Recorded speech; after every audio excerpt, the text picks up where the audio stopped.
আসসালামু আলাইকুম, সবাই কেমন আছেন? নিশ্চয়ই ভালো আছেন। আবারও চলে আসলাম আপনাদের সাথে নতুন একটি ভিডিও নিয়ে। তো আজকের ভিডিওর বিষয় হচ্ছে সেলপিন এবং ইসলামী ব্যাংক আইবিএল। তো এখন বর্তমানে কিন্তু সেলপিন আপনারা যারা প্রবাসে আছেন তাদের জন্য তো খুবই বিপজ্জনক। যারা দেশে আছে তাদের জন্য তো হয়তো যে যে সমস্যাটা সেটা হয়তো সমস্যার সমাধান করতে পারেন, কিন্তু প্রবাসে যারা আছে সে যে দেশে হোক না কেন, সৌদি সহ বিশ্বের যে কোনো দেশে থাকুক, তো প্রত্যেকটা প্রবাসীর কিন্তু এখন সেলফি নিয়ে আসলে অনেক বেশি সমস্যা। আর সেলফি নিয়ে তো অনেকেই বিপদে আসেনি, আবার ইসলামী ব্যাংকের অ্যাকাউন্ট নিয়ে কিন্তু অনেকে আবার বিপদে পড়তে পারেন। তো ওইগুলো বিষয়গুলো আমি আজকে আপনাদেরকে একদম এ টু জেড ক্লিয়ার করে দিব, কারণ আমাকে প্রচুর মেসেজ করতেছিল অনেকেই যে আসলে সেলফিন ডিভাইস রেজিস্ট্রেশন কিভাবে করব। আবার অনেকে বলে যে আমি বাংলাদেশি সিম দিয়ে সেলফিন খুলছি, এখন বিদেশে কিভাবে চালাবো। আবার অনেকে বলে যে বিদেশি নাম্বার দিয়ে খুলেছি, দেশে গিয়ে কিভাবে চালাবো। আবার অনেকে বলে যে আমার আইবিএল ওপেন হচ্ছে না। মানে বিভিন্ন সমস্যা নিয়ে আসলে অনেক প্রচুর মেসেজ কমেন্ট আসতেছে। তো এই জন্য ভাবলাম যে আসলে প্রত্যেকের এভাবে মেসেজের জবাব দেওয়া বা কমেন্টের উত্তর দিয়ে বোঝানো সম্ভব না। এই জন্য একটা ভিডিও করে দিলে হয়তো যাদের এই সমস্যাগুলো আছে, ভিডিওটা যদি দেখেন তাহলে আপনারা এই সমস্যায় আর ভুগতে হবে না, বা এই সমস্যার সমাধান কি সেটা আপনারা বুঝতে পারবেন। তো প্রথম আসেন যে আপনার সেলফিন ডিভাইস রেজিস্ট্রেশন। তো প্রথমত ছিল যে আপনারা কাস্টমার কেয়ারে ফোন করে আপনি ডিভাইস রেজিস্ট্রেশন করতে পারতেন, কিন্তু পরে একটা আপডেট দিয়েছিল যে আপনার যদি সেই সিমটা আপনার যে ডিভাইসে রেজিস্ট্রেশন করতে চাইতেছেন, আপনার ওই সিমটা যদি ওই মোবাইলে থেকে থাকে তাহলে আপনাকে আর কিছু করতে হবে না, অটোমেটিক মেসেজ চলে আসবে এবং আপনি এটা দিয়ে রেজিস্ট্রেশন করতে পারবেন। তো এখন আবারও নতুন করে আপডেট করা হয়েছে, এখন যে আপনাকে যে ডিভাইসে আপনি মোবাইলটা ঢুকা মানে সিমটা ঢুকিয়ে রাখবেন, ওই ডিভাইসটাই যদি রেজিস্ট্রেশন করতে চান, প্রথমত আপনার কাছে ওটিপি আসবে। ওটিপি দেওয়ার পর আপনাকে ফেস ভেরিফিকেশন করতে হবে, মানে আপনার চেহারা দিয়ে ভেরিফিকেশন করতে হবে। তো এখন যে সমস্যাটা বাড়ছে আসলে, এখন মনে করেন যে আমরা যারা আছি প্রবাসে তারা অনেকেই পাসপোর্ট দিয়ে খোলা আছে, অথবা আগের অ্যাকাউন্ট ছিল ওই অ্যাকাউন্টের মাধ্যমে সেলফিনটা খোলা আছে। তো এখন আমার ধরেন আমি 2013 সালে একটা অ্যাকাউন্ট করছিলাম, আমি যখন কাতারে ছিলাম। তো আমি ওই অ্যাকাউন্টের ধরে আমার সেলফিন আমি ব্যবহার করতেছি। তো এখানকার যে আমার পাসপোর্ট ছিল আরো আগে থেকে, দুইটা পাসপোর্ট অলরেডি আমি চেঞ্জ করে ফেলছি। তো এখন যদি আমার ফেস ভেরিফিকেশন করতে চাই, তো আমার আগের যে ছবি ছিল, আমার আগের যে চেহারা ছিল, তার সাথে এখন কিন্তু মিলবে না। তো এখন যখন এটা মিলে না তখন কিন্তু তারা এই ফেস ভেরিফিকেশনটাকে ফেল করে দেয় এবং সেই ডিভাইস রেজিস্ট্রেশনটা হয় না। তো এই সমস্যাগুলো আমাদের প্রবাসীদের অনেকেরই হবে, কারণ হচ্ছে বেশিরভাগ প্রবাসীরা কিন্তু অনেক পুরাতন পাসপোর্ট দিয়ে করা, অথবা অনেক আগের অ্যাকাউন্ট ছিল ওইটা দিয়ে করা। তো এখন আর সেই সেই মানে ওইরকম ফেসটা মিলবে না, বা সেই ফেস ভেরিফিকেশনটা করতেও পারবেন না। তো এই জন্য প্রথমত কথা হচ্ছে, আপনি যদি কোনো ডিভাইসে রেজিস্ট্রেশন করা থাকে বা লগ ইন করা থাকে, প্রথম অবস্থায় আপনারা মানে যতটুকু পারেন চেষ্টা করবেন সেটা থেকে ডিলিট না করার জন্য।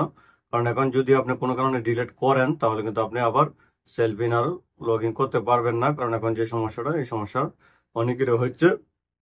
হ্যাঁ, তবে যাদের চেহারার সাথে এখনো মিল আছে, হয়তো কিছুদিন আগে খুলছেন, তারা সেটা করতে পারবেন। তবে ওটা অবশ্যই অ্যান্ড্রয়েড ফোনে, আপনার আইফোনে কিন্তু হবে না। আইফোনে এখনো আপনাকে লগ ইন করতে গেলে কাস্টমার নিয়ারেস্ট ব্রাঞ্চে যেতে বলে, অথবা কাস্টমারের সাথে ফোন দিতে বলে। তো আইফোনে হয় না, আপনারা শুধু আপনার অ্যান্ড্রয়েড যে ফোনগুলো আছে ওইগুলোতে করতে পারবেন, যদি আপনার চেহারা আগের মতো থেকে থাকে।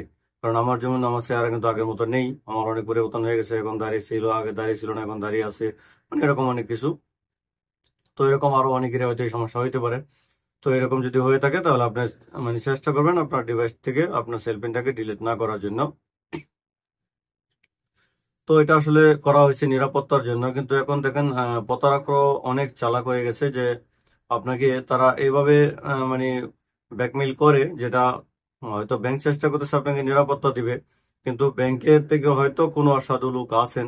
আমি বলছি না যে ব্যাংক থেকে সরাসরি, তো হয়তো বা থাকতে পারেন, কারণ এখন নতুন করে যে প্রতারণাটা শুরু হয়েছে, আপনাকে তারা একটা টিএনটি নাম্বার থেকে ফোন দিবে আপনার নাম্বারে, আপনার সৌদি আরবের নাম্বারে হোক, আপনি দুবাইতে থাকেন, আপনি যেখানেই থাকেন না কেন, আপনার ওই নাম্বারটাই তারা একটি কল করবে এবং কল করে বলবে আপনার নাম কি অমুক, আপনার অ্যাকাউন্ট নাম্বার কি এটা, আপনার সেলফি নাম্বার কি এটা, বা আপনার বাড়ি কি অমুক জায়গায়, আপনার পুরো ডিটেলসটা তারা বলে দিবে। বলার পর আপনি বলেন যে হ্যাঁ জি ঠিক আছে, আমার এটা সব ঠিক আছে, আমার বাড়ি ঠিক আছে, আমার নাম ঠিক আছে। তখন আপনাকে তারা বলবে কি যে আপনার সেলফিনে একটা সমস্যা হয়েছে বা আপনার অ্যাকাউন্টে একটা সমস্যা হয়েছে, কোনো একটা আপডেট করতে হবে, কোনো কিছু একটা করতে হবে, তো আপনার এই দরকার, মানে আপনার পাসওয়ার্ডটা দরকার, অথবা আপনার মানে পার্সোনাল কিছু ইনফরমেশন সে আপনার কাছ থেকে নিতে চাইবে। তো তখন অনেকে হয়তো সেটা বুঝবে যে ভাই সে যেহেতু আমার অ্যাকাউন্ট নাম্বার বলে দিছে, আমার বাপের দাদার নাম বলে দিছে, আমার বাড়ি বলে দিছে, তাহলে অবশ্যই সে ব্যাংকের কি হবে। তখন কিন্তু অনেকেই ভুল করে তার যে গোপন যে জিনিসগুলো আছে, পাসওয়ার্ড টাসওয়ার্ড গুলো আছে, ওইগুলো কিন্তু দিয়ে দেয়। তখন কিন্তু অনেকেই বিপদে পড়তেছে এরকম।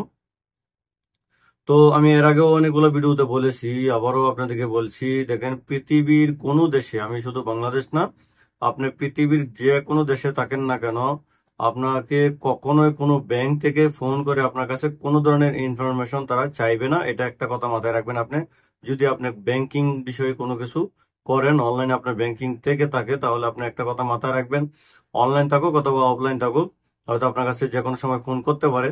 তো আপনি একটা কথা বুঝবেন যে আপনার কাছে পৃথিবীর কোনো দেশের ব্যাংক থেকে আপনাকে ফোন করে বলবে না যে আপনার অ্যাকাউন্টের এই সমস্যা হয়েছে, ওই সমস্যা হয়েছে, আপনি ওইটা দেন, কখনোই বলবে না। এটা অবশ্যই আপনি মাথায় রাখবেন এবং ভিডিওটা শেয়ার করবেন, এবং আপনার আশেপাশে যারা আছে সবাইকে এটা সতর্ক করে দিবেন যে এটা আসলে একটা প্রতারক চক্র, আপনাকে ফোন করে এরকম ভাবে মানে হেনস্থা করা বা আপনাকে হ্যাক করা, আপনার কোনো কিছু গোপন করে নিয়ে যাওয়া, এগুলোর জন্য তারা এগুলো করে থাকে।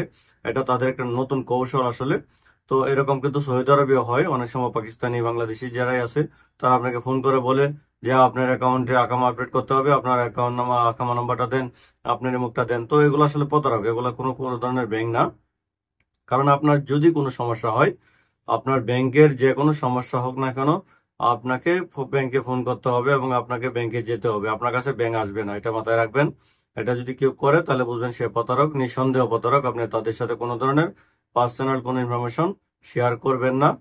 আর যেটা হচ্ছে যে অনেকে বলে যে আইবিবিএল মানে অনলাইন ব্যাংকিং রেজিস্ট্রেশন করার জন্য, তো ওইটা আসলে আপনারা যদি আইবিবিএল অনলাইন ব্যাংকিং করতে চান, সেক্ষেত্রে আপনাদের সৌদি আরবে যদি থেকে থাকেন, প্রত্যেকটা ডিস্ট্রিক্টে তাদের প্রতিনিধি আছে, জেদ্দাতে আছে, রিয়াদে আছে, দাম্মামে আছে, এবং ওইগুলো নিয়ে অলরেডি ভিডিও দেওয়া আছে, অনেকের নাম্বারও দেওয়া আছে। তো তারপর যদি কারো লাগে রিয়াদ অথবা দাম্মাম, জেদ্দা, তাহলে কমেন্ট করলে আমি সেখানে আপনাদেরকে নাম্বার দিয়ে দেবো। ওনাদের সাথে কথা বললে, ওইখান থেকে যদি আপনারা অ্যাকাউন্ট করেন ওনাদের কাছ থেকে, তাহলে ওনারাই আপনাদেরকে পরবর্তী ধাপগুলা কি কি করতে হবে সেটা বলে দিবে। এবং আপনার যে ফর্মগুলো আছে আপনার অনলাইন ব্যাংকিং রেজিস্ট্রেশন করার জন্য, আইবিবিএল রেজিস্ট্রেশন করার জন্য, সেই ফর্মগুলো ফিল আপ করে আপনার ব্রাঞ্চে মেল করতে হবে এবং আপনাকে ওইখানে লোক পাঠাইতে হবে।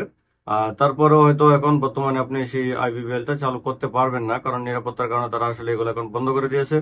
তো আইবিবিএল এর জন্য আপনাকে অবশ্যই একবার না একবার আপনাকে ব্রাঞ্চে যেতেই হবে, আপনাকে দেশে যেতেই হবে। দেশে গিয়ে ব্রাঞ্চে গিয়ে সরাসরি আপনাকে অবস্থিত হয়ে আপনার সেই ফর্মে সাইন করে তাদের কাছে দিয়ে আসলে পরবর্তী যে প্রসেসগুলো সেগুলো আপনারা বিদেশ থেকে করতে পারবেন। কারণ আপনার ডাইরেক্টলি এখন বিদেশ থেকে আপনার সবকিছু টিপিন নাম্বার নেওয়া, আপনার আইবিবিএল রেজিস্ট্রেশন করা, অনলাইন ইউজার পাসওয়ার্ড পাওয়া, এত কিছু আপনারা আসলে অনলাইন থেকে এখন নিতে পারবেন না, কারণ তারা নিরাপত্তার জন্য সেগুলো এখন তারা দেয় না এভাবে। তো এই জন্য আপনি অবশ্যই যদি আইবিবিএল চালু করতে চান, আপনাকে অবশ্যই দেশে যখন যাবেন তখন আপনার একটা ফর্ম ফিল আপ করে ওখানে দিয়ে আসবেন। আর বর্তমানে যেহেতু ঈদের সময়, এখন টাকা পয়সার অনেক সমস্যা, ব্যাংকে কিন্তু এখন প্রায় ব্যাংকেই গেলে পরে টাকা দেওয়া যাচ্ছে না বা দিচ্ছে না, নাই টাকা নাই, এইসব করতেছে।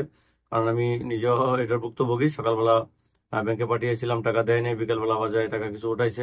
তো এরকম আসলে প্রত্যেকটা ব্যাংকে হইতেছে এখন। তো এই জন্য অবশ্যই সবাই একটু সাবধান থাকেন, অতিরিক্ত টাকা আসলে ব্যাংকে না রাখাটাই ভালো।